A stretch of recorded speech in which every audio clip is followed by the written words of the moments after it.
ito yung palaging na, nagiging ano sa akin, nagiging kumbaga nagiging issue ng mga member na every time na ano sila na nagre-register, especially yung mga ano hindi naman alam mo yun yung nangunguna.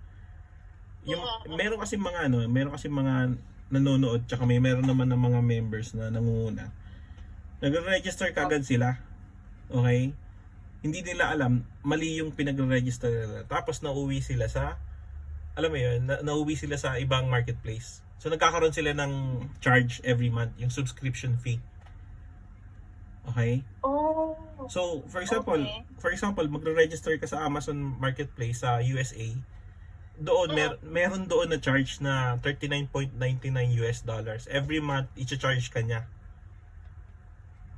Okay? Mm. So kaya Okay. nagkakaroon ng ano ng charge kasi nga sa Amazon USA, sa Amazon Europe,